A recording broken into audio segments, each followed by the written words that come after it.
Pelikulang ito ay rated SPG. Striktong patnubay at gabay ng magulang ang kailangan. Maaaring may masiselang tema, lengguwahe, karahasan, sexual, horror o droga na hindi angkop sa mga bata.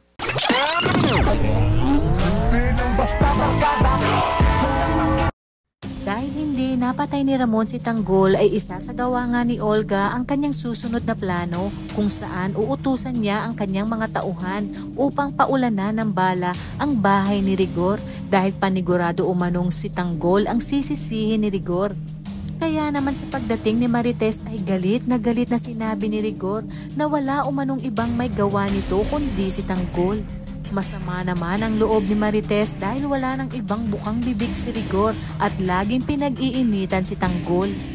Sa kabilang banda, matapos malaman ni Tanggol ang pagtatangka ni Pablo kay Bubbles ay mas lalong uminit ang kanyang dugo. Gustong-gusto niyang sugurin si Pablo ngunit pinigilan siya ni na Boss Baste.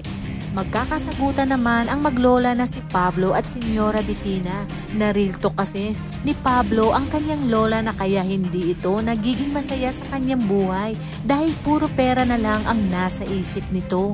Isang malakas na sampal ang natamo ni Pablo mula sa kanyang lola. Dahil sa sama ng loob ay babalik nga ito si Pablo sa bar. Malakas ang loob niya dahil siya nga ang may-ari ng bar. Kaya naman sa kanyang pagdating ay nakatikim siya ng sampal kay Bubbles.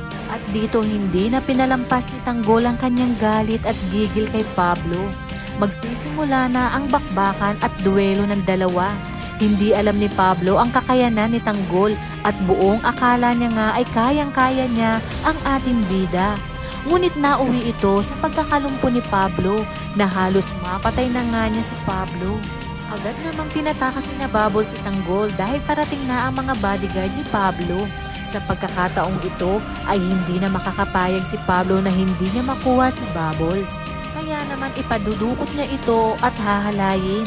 Wala namang pamimilian pa si Tanggol kundi sumama kay Marcelo dahil malabo na siyang muling tulungan ng grupo ni na Supremo. Dito na kaya mababago ang buhay ni Tanggol at pipiliin niya ang gumawa ng masama kapalit ng karangyaan at kapangyarihan dahil kahit anong pagbabago nga ang kanyang gawin ay talagang hindi na siya nilulubayan ng gulo at kamalasan.